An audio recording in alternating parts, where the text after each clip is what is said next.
Everyone to 5 Secrets to Consulting for International Development. Please post in the chat and tell me where you're coming from. I'd love to know where everyone is coming from today.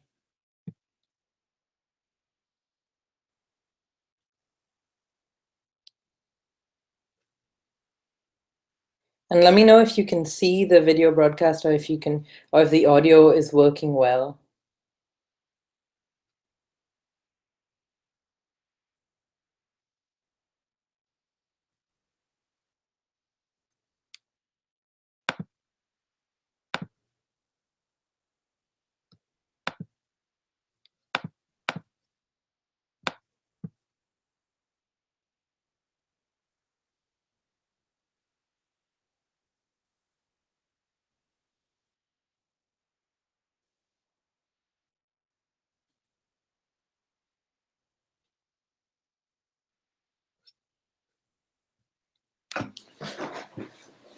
Welcome to today's webinar. If you're just joining, please post in the chat and tell me where you're joining from. And if you have any questions that I can answer today about becoming a consultant, having consistent contracts, and having consistently interesting work.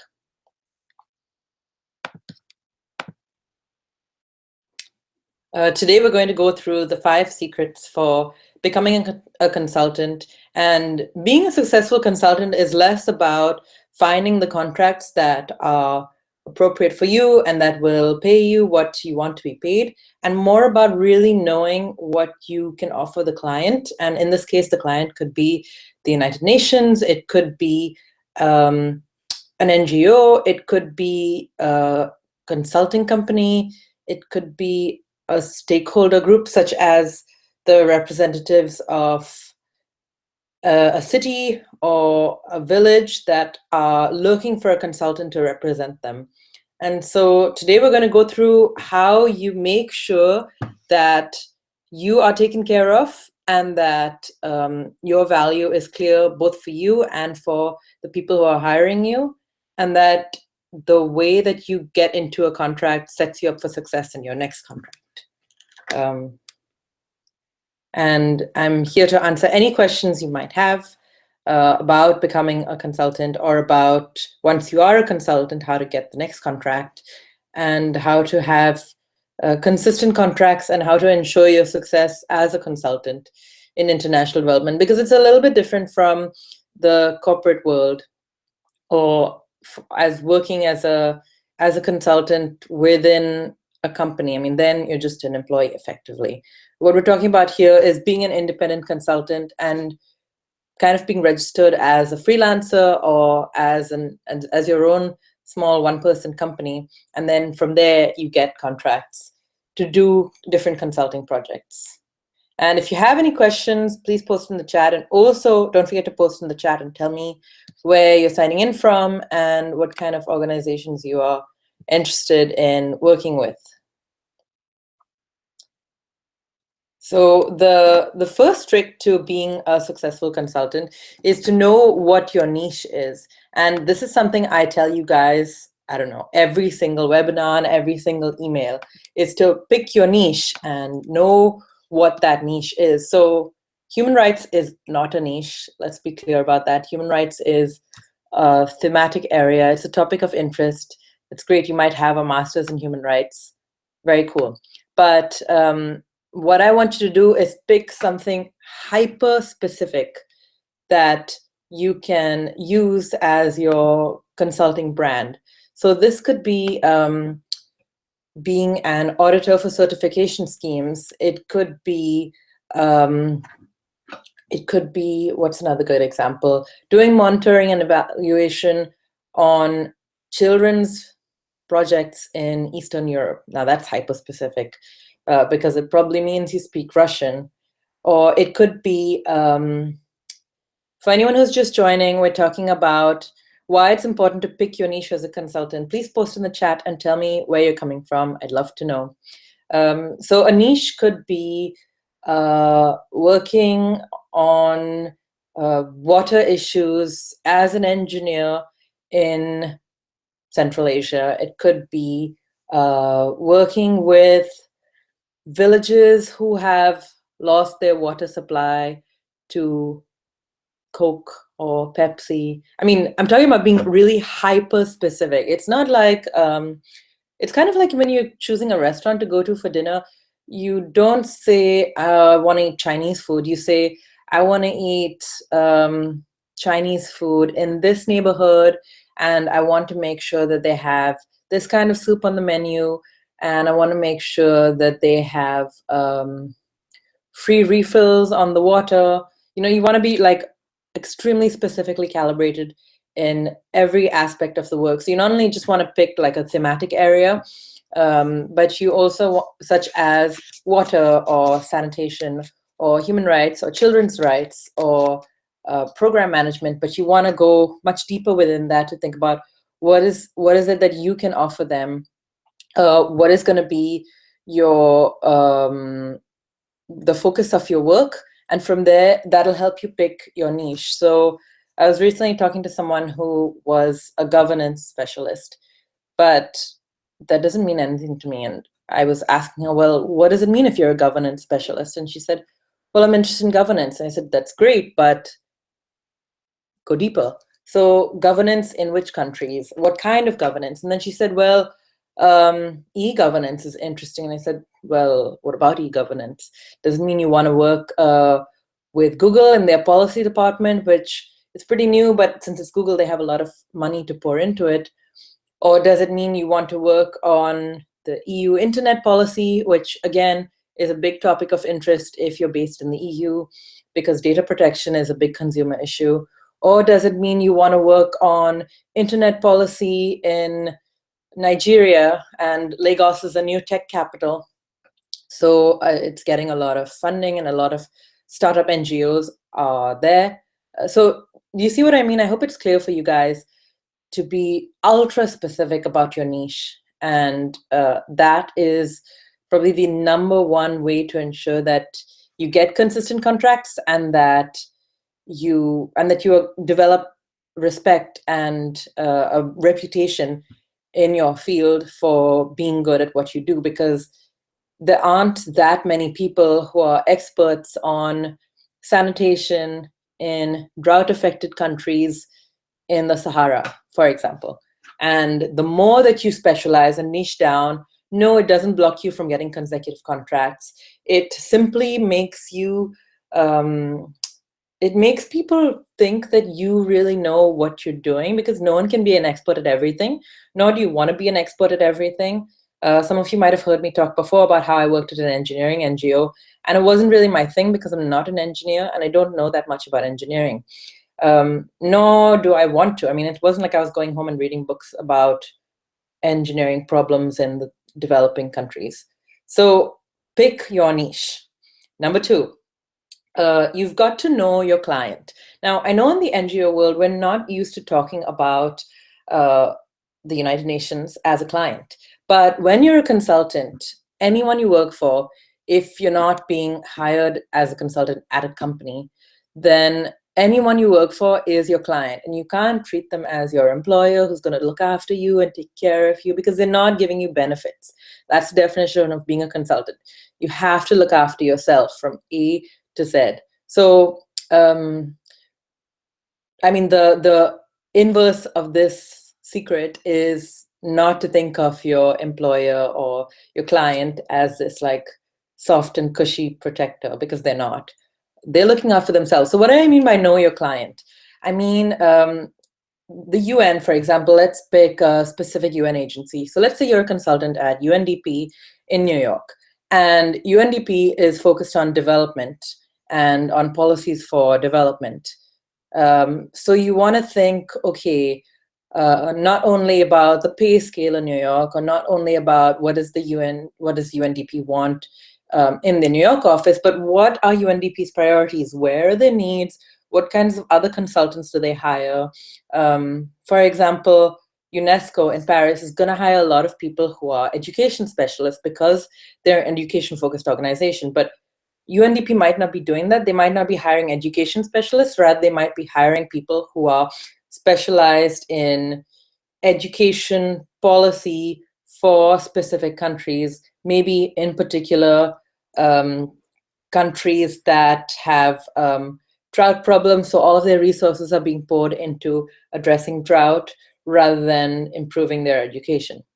So again, you see what I mean about being specific? You not only want to be specific with your niche and what you can offer to the client, but also about what the client is looking for and how you can contribute to that. So one example of one successful consultant I know is that she had a background in environment. Lots of us do. And she wanted to be a consultant, but then her specific consulting expertise became being a manager of environmental conservation projects at mid-sized NGOs that were working on environmental conservation through the creation or development of a certification scheme for particular contexts, and not just third world countries. So it was including countries in Europe, including Canada, etc. So I hope it's clear for you guys how specific you need to be, because people don't hire a consultant to be everything. They don't hire consultants to grow in the role as you would if you were a full-time employee. I mean, when you get hired into a full-time job, you get hired because you are able to do the job and because you have the potential to grow with the organization. So you're a fit with the organizational culture, and you most likely will evolve into other roles, into different kinds of projects. When you're a consultant, this is not the case. You are hired for, like, imagine this is the organization, and like this little tiny circle here is what you get hired to do as a consultant. You get hired to do a very specific tiny little project within the organization. So let's use another example. And please post in the chat if you have any questions about what I'm saying or if anything is not clear. Let's say you are from your, let me give you a real life example. So I have a friend he's trained as an architect. He's a landscape architect. He builds like self-filtering pools and stuff. It's very cool. And he's from Australia. And one day he told me, I'd love to work in NGOs, or I'd love to work in the international development sector. I just don't really know how. And I said, well, you can just be an architect. I mean, do what you're already doing. And he said, yeah, but still, I mean, what do I do from there? And it's a fair question, because you can't just be a landscape architect and build self-filtering pools in the NGO world, because it's different. So you have to think about what are the issues going on and how you're going to address them. So this all comes back to secret number 2, know your client, which means if your client is an NGO working in the Philippines on improving access to, what's a good example? Let's say it's working with children who live in slums in Manila, and my friend is a landscape architect. Well, his goal would be to find projects they're doing where they're construction projects, and he could contribute, at least to get his foot into the door, working with children in Manila. But that also has to mean that he's comfortable working with children, and he's comfortable within an organization where the main focus is on children. So knowing your client, it's kind of like, when you go out with your friend and you know that your friend is vegetarian, your friend doesn't like eating spicy food, your friend had a stomach bug last week, so their stomach is really sensitive, so they probably might just want to eat salad or something really light. I mean, go ultra specific on what your client needs, and be constantly thinking about how the industry in which your client is in is evolving, and therefore how your client's needs are evolving. So I hope that point is clear. Number 3 is know your own needs. Now, what does this mean as a consultant? Many of us in the NGO world, many people I've coached, for some reason, no one is thinking about what your own needs are. And this means not just income, because I know that income is important to all of us, but your needs might also be, well, I do want to have some time off before I begin my contract, or I do need to go on this vacation with my family at this point, even though it might be an important time in the contract. So when you're starting a consulting contract, you need to be really upfront and clear about all of these things, because as a consultant, you don't get vacation, you don't get holiday, you don't get benefits, you don't get healthcare, you don't get sick leave, you don't get what are the other benefits of being a full-time employee? Any of the things associated with a full-time contract, you don't get them. So you have to build all of your needs and think about what they might be into your negotiation end of the contract, and also just be really upfront about what they are, because if you're not clear about what your needs are, what you're going to need to mention to the client, who could be an NGO, it could be the United Nations, then it's going to look a little weird. It's going to look like you weren't upfront and honest. So one good example is that I worked with a consultant who she had to go on maternity leave, and her baby wasn't doing so well, so she had to go on maternity leave like several months before her baby was due to be born, rather than a few weeks. And so the way to be really honest and open with your client about this is to simply say, before you're planning to have a child, that this is something that's in the works and could happen. And then when you do get pregnant, just tell your client that you will be pregnant, this is the expected due date, but things could change. Whereas if you're an employee, it doesn't matter when you get pregnant or when you go on maternity leave, because the fact of going on maternity leave is built into your contract, and I mean, in most countries, let's say, and it's part of your rights as an employee that you get maternity leave and that you can take maternity leave whenever you want. But as a consultant, you don't have that right. No, you will not get any compensation for maternity leave, so you better make sure you have money saved up. And therefore, you want to just be really upfront with your clients so that they know that if you're interested in starting a family or having another child, that's something that's on your agenda as well as work and could happen. And this is the strategy for dealing with it, such as, I'll help you find a replacement consultant, or I'll make sure that my maternity leave is only 2 months instead of 4 or 6. And I hope this part is clear. And that's a very specific example of knowing your needs. But I guess what I mean to say is, I want you to just be really aware that you are representing you. There's no representative to help you. There's no HR unit that's going to take up your issues. You are in charge of you, and you're in charge of ensuring that you are protected, that you're covered from all angles. So this is why, as a consultant, it's really important to think about what you want and what you need, both in terms of compensation, so how much you want to get paid, which we're going to come to in secret number 4, but also what your needs are, because the more you are clear about your needs, for example, I need to work with a client who has a really good setup for managing an HR problem, or a really good setup for creating a budget. A small NGO is not going to have that. A small NGO has problems with paperwork. They don't have procedures and bureaucracy for everything. So they're going to need someone who's willing and able to do that. But if you're not, and if you are not interested in doing any of that, then you need to be clear with yourself that you need to work with a large NGO that has procedures for doing all of that, so you don't get fed up and feel like quitting the project halfway through.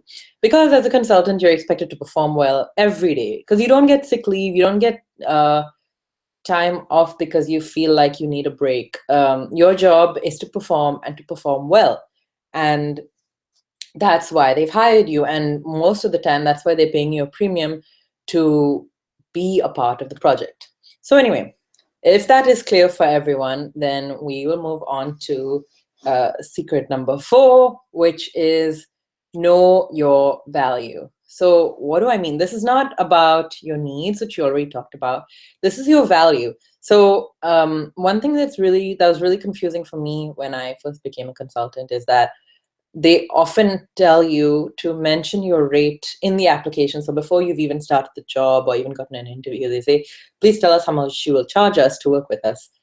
And hey, Yassine, yes, can you be more specific about what you mean by getting a job in the UN? When you get hired as a consultant, they ask you to mention what your rate is, or what is your budget, or what is your pricing model.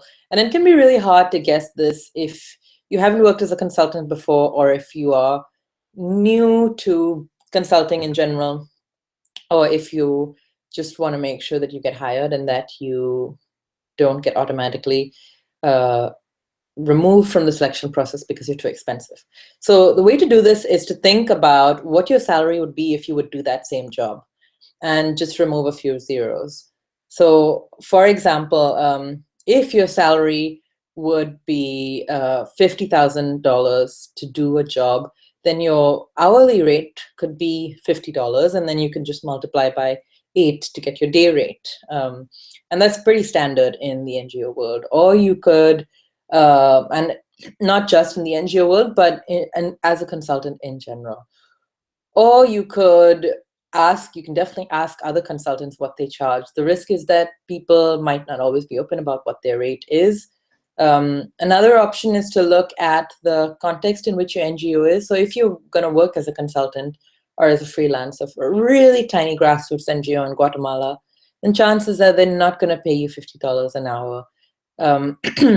And in that case, you want to ask them what you can write to them even before you apply to ask what the budget is for the project, or what kind of range they're willing to consider, or can they give you an indication of what a salary could be for this position, and then you can make an estimate about consultancy rate. And I hope this is clear for everyone so far. The making a budget, it's not, trust me, it's never the #1 determining factor for choosing a consultant. It's always number 2 or even number 3. And if you look at the breakdown of how they select a consultant, which they do put on some consultancies, particularly from the large organizations, then they will say that the budget is 30% or maybe 40% of the decision making, but it's never more than 50%. Why? Because it's useless to have a consultant who's affordable or even cheap, but does a bad job. It's completely useless, and it will override the value of having a consultant in the first place.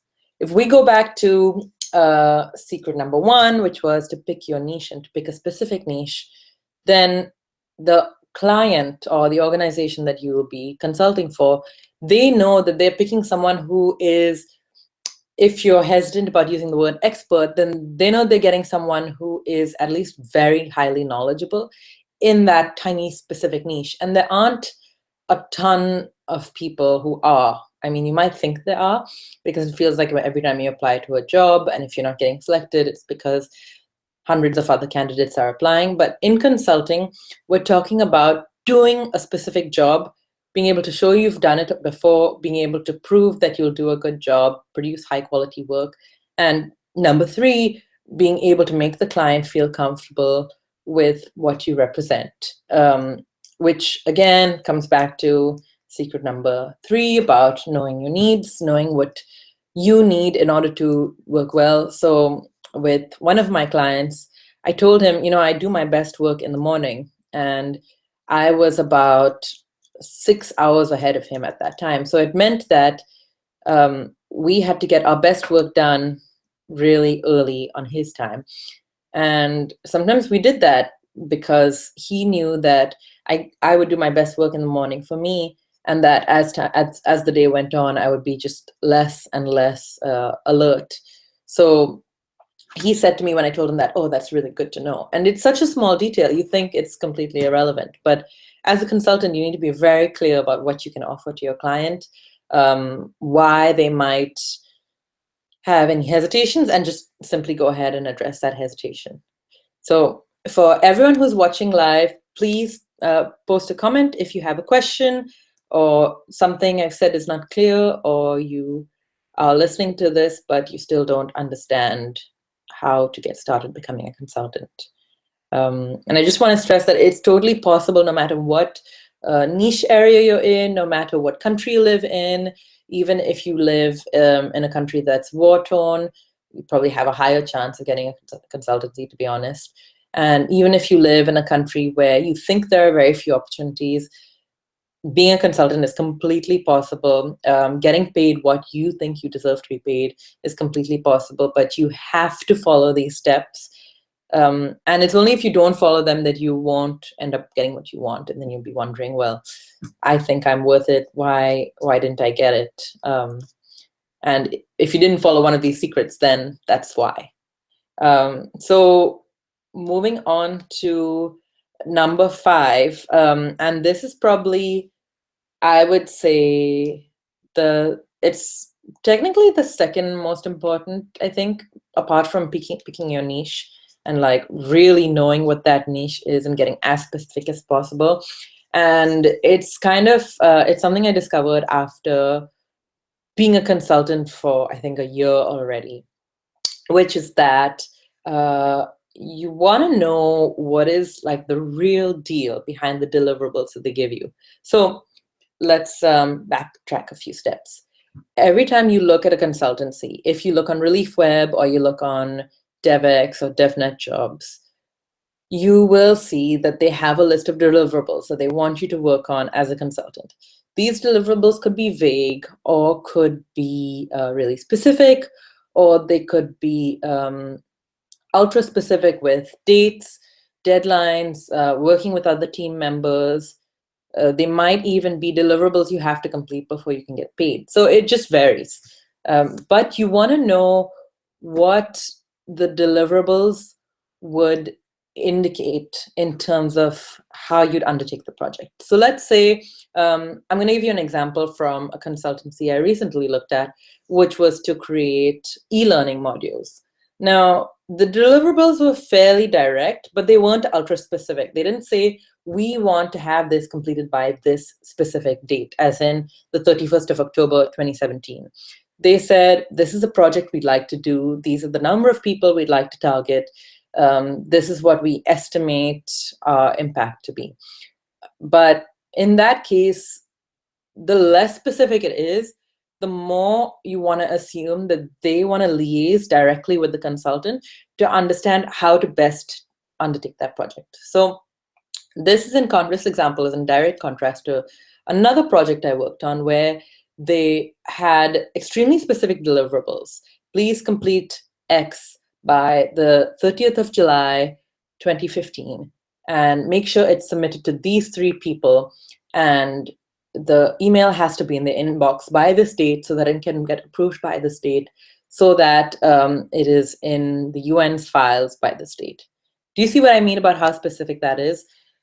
Those kind of deliverables are for projects where you are doing a lot of implementation, but the part about strategy or brainstorming is reduced because the organization already knows exactly what they need to do, how they're going to get it done, who it's going to get done for, who's going to do the approving, etc.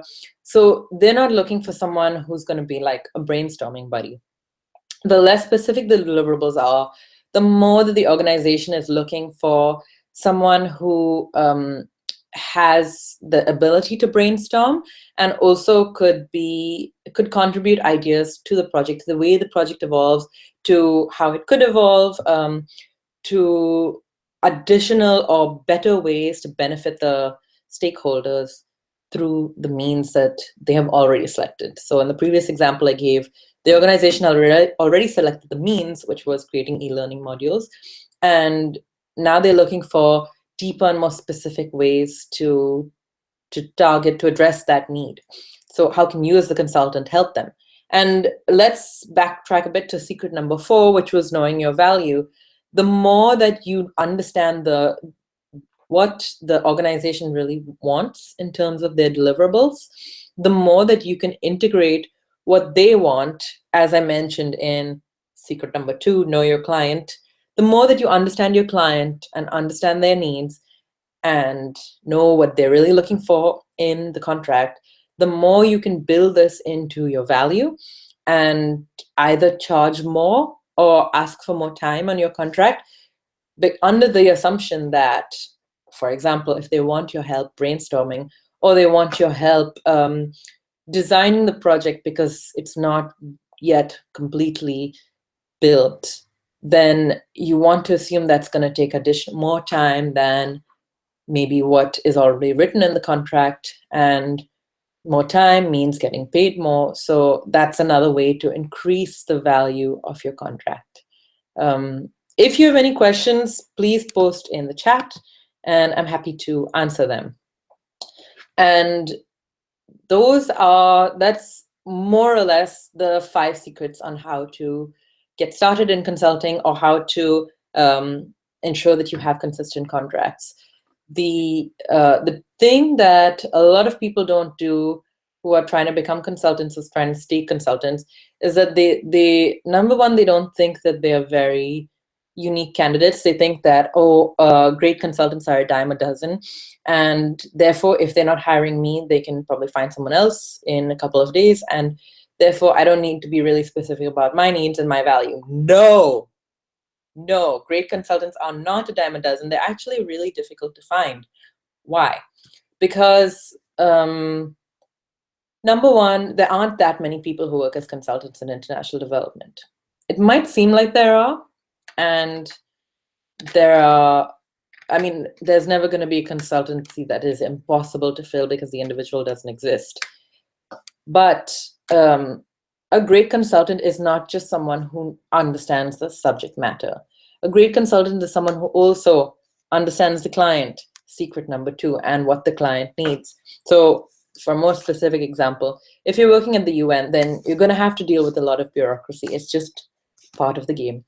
And a great consultant at the UN is someone who is comfortable dealing with all of that bureaucracy and who can handle any frustration that might accompany having bureaucracy, or who will be able to find creative ways to make something happen quickly despite or in spite of that bureaucracy existing.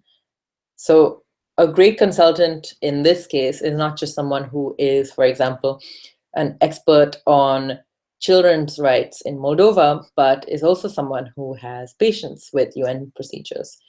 And the other thing about great consultants is that you want a consultant who will behave like an employee.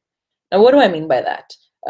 As I was mentioning before, as a consultant, you are not an employee. You don't get any of the benefits that an employee gets. But usually, you still have to work with people who are full-time employees at the organization you're working at. And it's really weird if they're all attending a training for employees and you're just not there. I mean, it kind of shakes up the vibe, because you are hired by the organization to do work for the organization just as they were, but you're not doing any of the other activities that the employees do, such as taking long lunches, or doing trainings, or attending a meeting on the status of the organization, which all things employees do that lead to bonding between the employees. And so a great consultant will go out of their way to behave like an employee, just because it creates more cohesion within the organization, and it also improves the rapport between the consultant and the team that they're working on. This is something, it's a little bit tricky to explain, because it's not so straightforward until you experience it yourself. For example, I have a friend who is a consultant at a very large international organization based in Paris. And there are a lot of consultants within that organization. But this friend of mine was saying, well, I mean, I'm only going to be there until August. So after that, I don't know. And as a full-time employee, this is not always playing on your mind. Oh my gosh, my contract is ending. What am I going to do afterwards? As a full-time employee, you're already planning what you're going to do next year, both professionally and personally. And so as a consultant, you can't necessarily go around talking about the details of your consultancy. You have to kind of relax and be with the other employees and also partake in what's important to them. So all these are little specific examples to tell you that a great consultant behaves like an employee. A great consultant can deal with both the pros and cons of the consultancy. And a great consultant is an emotional fit as well with the team they're working with, which means that the team likes them and trusts them. Because a consultant has so much of their work, of your work as a consultant, is independent, and it's relatively, I mean, you get a lot of responsibility to do something specific. So this means that they want to trust you, the organization that's hiring you, and the team also wants to feel at ease with you. They don't want to feel like, okay, we are hiring this random stranger who we don't know to work with us either every day or just very frequently. How do we feel comfortable with them? Well, this goes back to the point I mentioned about behaving like an employee. Behave like you just got a full-time job and have to build goodwill with the team. And these are all reasons why hiring a great consultant, it's, I love the phrase in French, which I always refer to, which the French say, it's not obvious. And what that means is that it's not the easiest thing in the world to find a great consultant. So if you follow everything mentioned in this video, then you will be leagues ahead of everyone who's trying to get a consultancy or trying to create a stable consulting career and struggling with that. Simply because having a great career as a consultant or having consistent contracts, it's not about being the person who is the best in the world at your field of expertise. So I mentioned someone who's an expert on governance.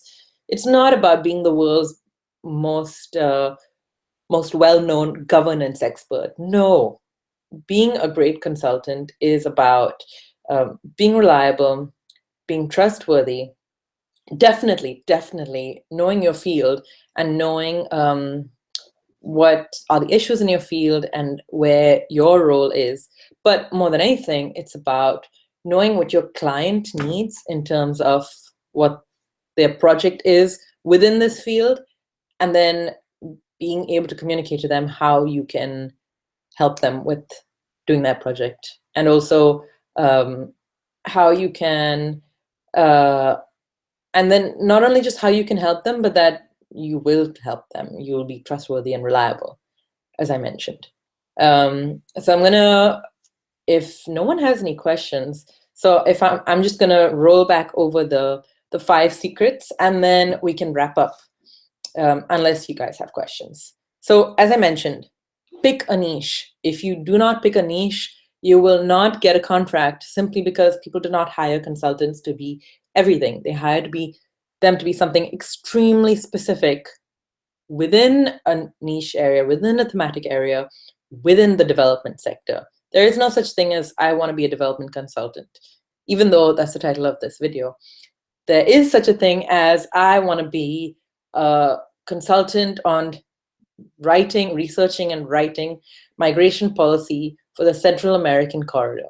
Yes, that does exist. Or even better, on creating housing policy for migrants from Central America in the United States. Yes, that exists. Great.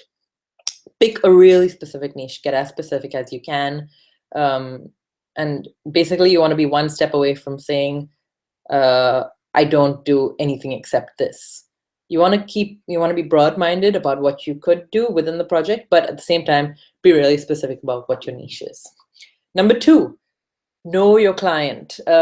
If your client is a big international NGO, then go specific within that NGO, go to a unit or a department, see what they're working on, what are their issues, what papers have been published, who are the kind of people that get hired there, do they hire PhDs, do they hire people with masters, do they not care about education, what kinds of nationalities work there, what are the issues the organization faces within the organization and outside of the organization.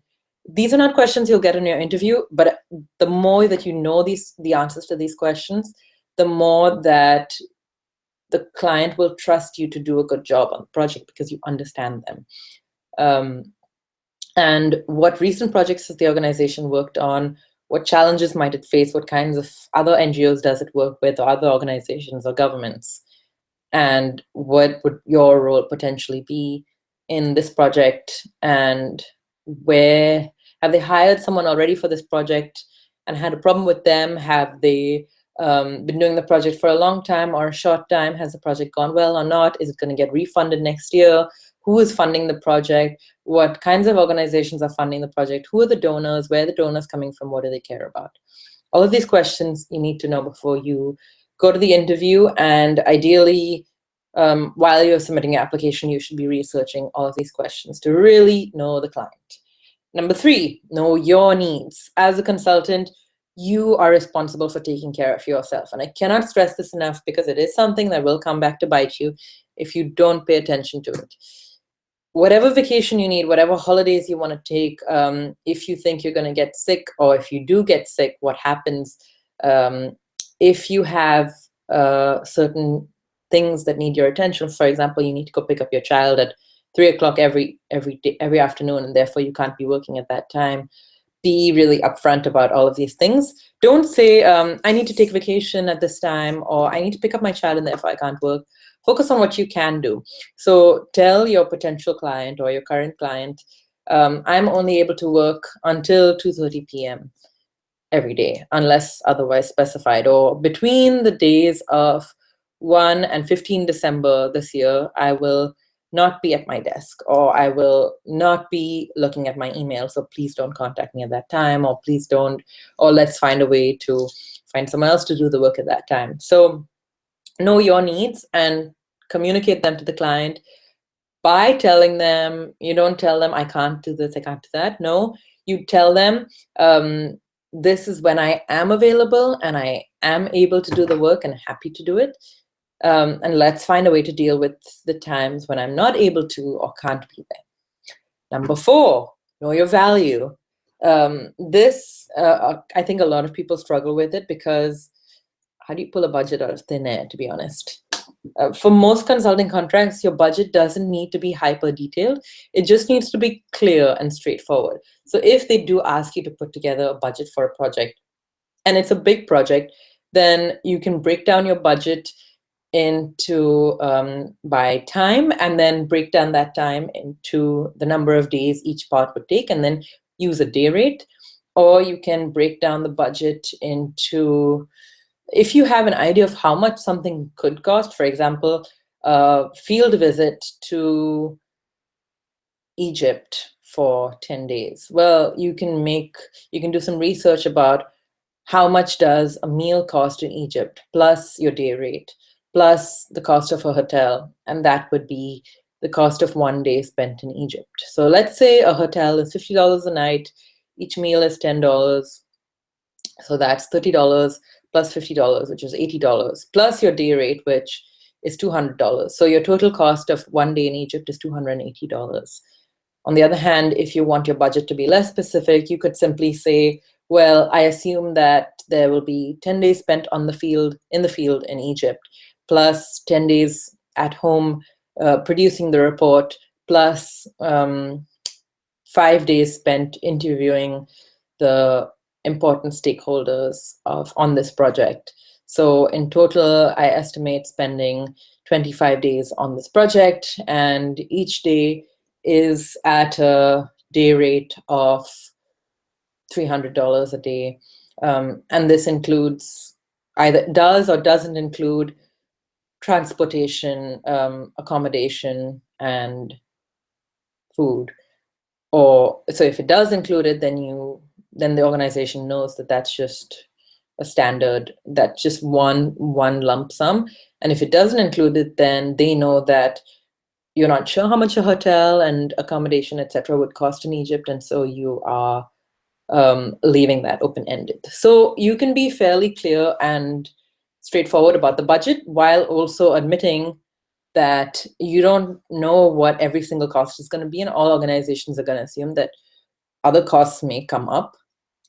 So go ahead and pick a day rate.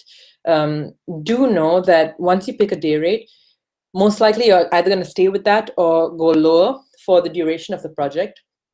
So you want to pick a day rate that is the highest that you think your value is. And the way you pick a day rate is by thinking about what your salary would be if you were doing this job, or what you would like your salary to be. And if you would like your salary to be, for example, $25,000 for being a project assistant in Vienna, then you can simply assume that your day rate is going to be, or your hourly rate is going to be $25 an hour multiplied by 8, and then that's how you get your day rate. So that's a really simple way to calculate your rate and to know your value. And in addition, you can add your value if you think, for example, I'm working in a place where they are looking for an expert on migration policy, but I'm probably the only one who's going to be able to do this job on time and to a high quality. Therefore, I can add a little bit to my rate. So you can think about the additional things that could bring value and add them or factor them into your rate. And number 4, focus on what are the real deliverables behind the project. I think of it as the real deal deliverables, which are, yes, they'll list the deliverables on a project, but most of the time there are other things that they're not mentioning. For example, if they have really specific, really tight deadlines, they want someone who can kind of assure them that the job will get done on time.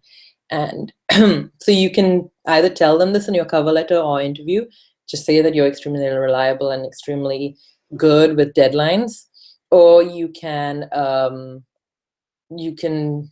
ask them before. Some consultancies have, they do a video broadcast or a kind of webinar, or they do or they have an email address where you can ask questions about the contract, because they know that the deliverables aren't super specific, and so people might have questions. And that's when you can take the opportunity to ask, well, what might you need that's not included in the contract? Is there anything about this contract that I should know that's not mentioned in the deliverables? Have you had success with this project so far? And if you haven't, why is that? The same questions I mentioned about knowing your client, you can use the answers to those questions to make some guesses or do some analysis about what the deliverables might be that are not mentioned. So on many consultancies, they might need someone who's super reliable, especially if you're working remotely, but they might not write that in the deliverable. So you can respond to that unwritten desire by just simply stating it in your cover letter or your interview.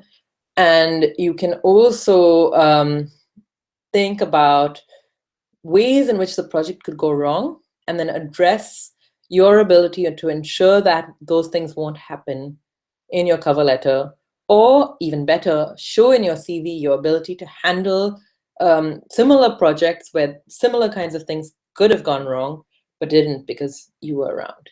So always to A, think about the client's needs, and B, assure the client that you have done their thinking for them, and that you're going to be a reliable part of the team, even though you're not a full-time employee, and you have their needs front and center, and you're going to pay attention to them, whether or not they're included in the deliverables.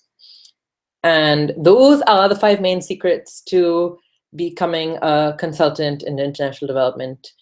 And also, if you are a consultant, to getting your next contract, if you're wondering about, how do I get my next contract? Does anyone have any questions so far? Otherwise, we can wrap up. Questions, please post them in the chat or in the comments. Okay, well, if you don't have any questions, we can wrap up for today, and I'm going to have a couple of more webinars that I will announce to you on consulting. So I'm looking forward to talking to you again soon. Bye.